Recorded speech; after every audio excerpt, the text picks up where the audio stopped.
Ce tableau, devenu iconique, est célèbre par sa puissance d'évocation et l'attention qui en émane. Sa beauté éclatante est due au mouvement cosmique d'étoiles et de galaxies entourées d'auréoles mystérieuses. L'interprétation paroxystique de ce paysage montre une énorme double spirale de nébuleuses enlacées qui paraît entraîner le ciel dans un tourbillon infini. 11 étoiles entourées de halos et un énorme soleil englouti par une lune éblouissante dominent et semblent menacer un petit village endormi où scintillent encore de petites lumières jaunes. Au déploiement horizontal du champ et du maelstrom cosmique s'opposent 2 cyprès onduleux et flamboyants, tels des torches dressées face à l'adversité. Comment est née cette merveille?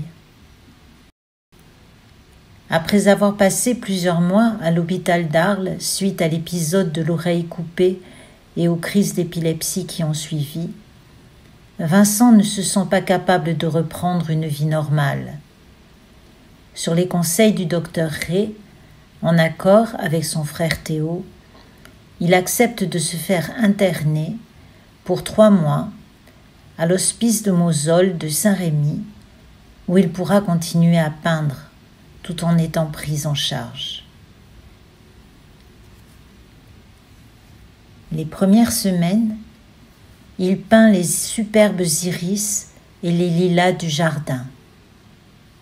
Puis, des cyprès flamboyants et de tortueux oliviers autour de l'hospice.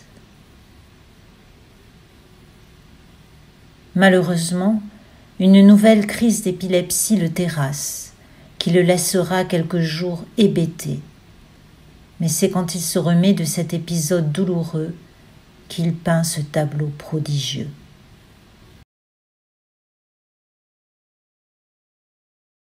Le paysage qu'il voit depuis la fenêtre à barreaux de sa chambre, un champ de blé jaune clos par un petit muret, avec au loin des collines, a fait l'objet de 21 tableaux peints durant les longs séjours où il sortait peu. Toutes ces vues sont différentes suivant l'heure du jour et les conditions météo. Dans la nuit étoilée, le ciel composé d'étoiles, de volutes et de tourbillons nuageux occupe la plus grande partie de l'espace. On reconnaît Vénus à droite du cyprès et la lune inscrite dans le soleil. La partie centrale du tableau représente un village. Ce n'est pas celui de Saint-Rémy de Provence qu'il ne pouvait pas voir depuis sa chambre, mais un village imaginaire avec une église aux toits pointus, rappelant celle de son pays natal. Au loin, les collines des Alpilles ne correspondent pas non plus à la vue réelle de sa fenêtre. Ces collines et les cyprès majestueux, rajoutés pour équilibrer la composition, proviennent d'autres points de vue déjà peints.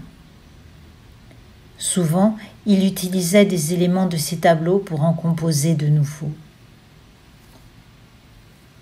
Vincent se dit fasciné par les étoiles. Je ne sais rien avec certitude, mais contempler les étoiles me fait rêver.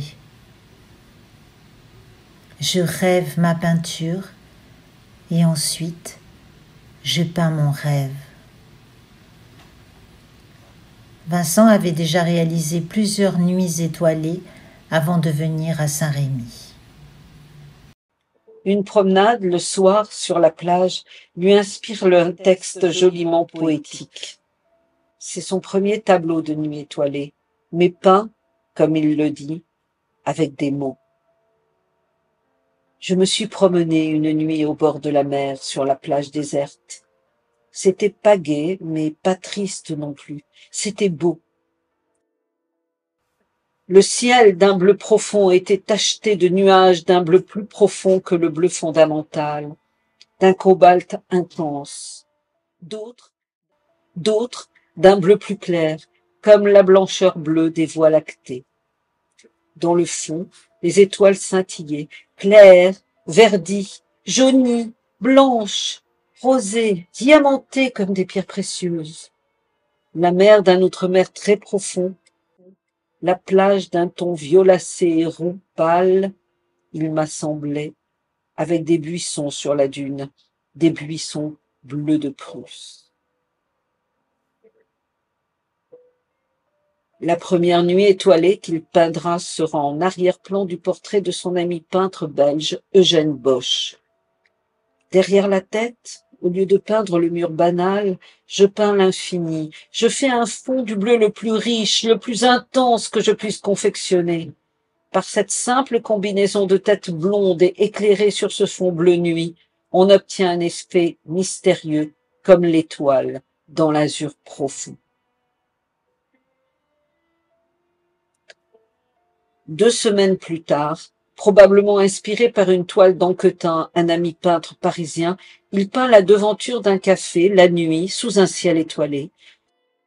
Voilà un tableau de nuit sans noir, rien qu'avec du beau bleu, du violet et du vert, et dans cet entourage, la place illuminée se colore de soufre pâle, de citron vert.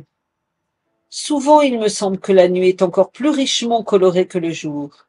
Des violets, des bleus, et des verts plus intenses.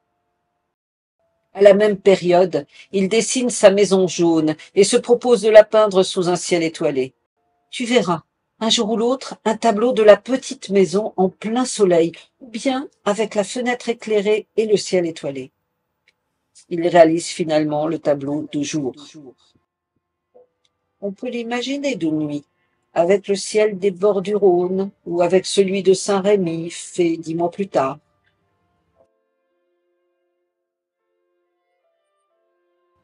La belle courbe des bords du Rhône l'attire. Il décide de la peindre de nuit, une réminiscence peut-être de celle de Millet, un de ses maîtres favoris. Il peint enfin la toile dont il rêvait, avec la grande ours qui illumine le ciel, une des toiles les plus citées dans ses lettres. Vincent est au summum de son plaisir et de son âme. Les tournesols, les moissons, les champs de blé, les semeurs, les jardins, les portraits, les vignes. À l'automne, en proie à des crises d'épilepsie et de délire, il ne peindra plus de ciel étoilé avant une dizaine de mois. Il quittera Arles pour l'hospice de Saint-Rémy, où il peindra sa plus belle nuit étoilée, un de ses tableaux les plus riches, les plus émouvants, un paysage halluciné où tout est mouvement.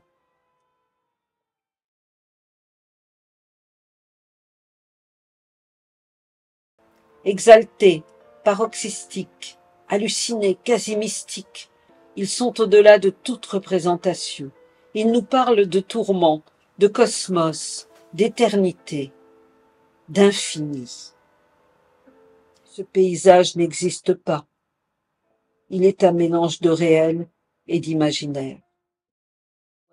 À la place des champs, au pied des collines, Vincent a peint un petit village avec son église au clocher Brabançon, puis a rajouté 2 cyprès au premier plan. Ce célèbre tableau a suscité d'innombrables commentaires et interprétations bibliques, astronomiques, psychiatriques, psychanalytiques. Il pourrait avoir été inspiré par le rêve de Joseph dans la Genèse, où Joseph voit le ciel, la lune et 11 étoiles se prosterner devant lui. Dans le chapitre 54 d'Isaïe, dans lequel Dieu pardonne aux hommes après s'être fâchés. Quand les montagnes s'éloigneraient, quand les collines chancelleraient, mon amour ne s'éloignerait point de toi. Un astronome y a consacré un livre. Il y reconnaît le ciel du 25 mai 1889 à 4h30, avec la constellation du Bélier au-dessus de Vénus. Les psychanalystes, eux, y voient une gestation transfigurée, les nébuleux nuages faisant penser à un embryon se formant dans le chaos maternel. Une vision d'un cosmos intérieur où tout s'anime et concourt au miracle de la création, de la naissance. Ces 2 dernières nuits étoilées seront peintes à eau vert. Une maison blanche dans de la verdure, avec une étoile dans le ciel de nuit. Et ce grand et beau cyprès avec une étoile, bien plus serein. Il l'offrira au critique d'art Albert Aurier, qui a écrit un article enthousiaste sur Vincent, paru en 1890 dans le numéro 1 de la revue Mercure de France.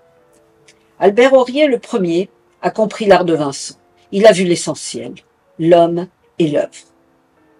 Quelques mois avant le suicide de Vincent, il écrivait « Une nature excessive où tout, êtres et choses, ombres et lumières, formes et couleurs, se cabre, se dresse, en une volonté rageuse de hurler son essentielle et propre chanson sur le timbre le plus intense, le plus farouchement suraigu.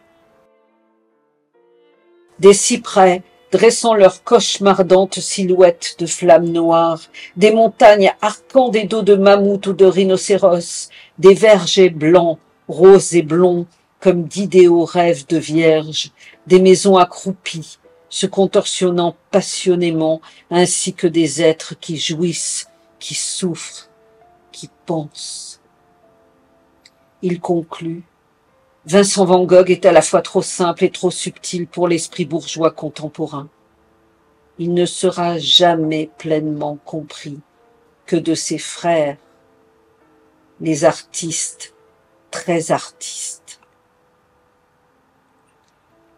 La nuit étoilée, devenue icône mondiale, ne cessera d'être revisitée.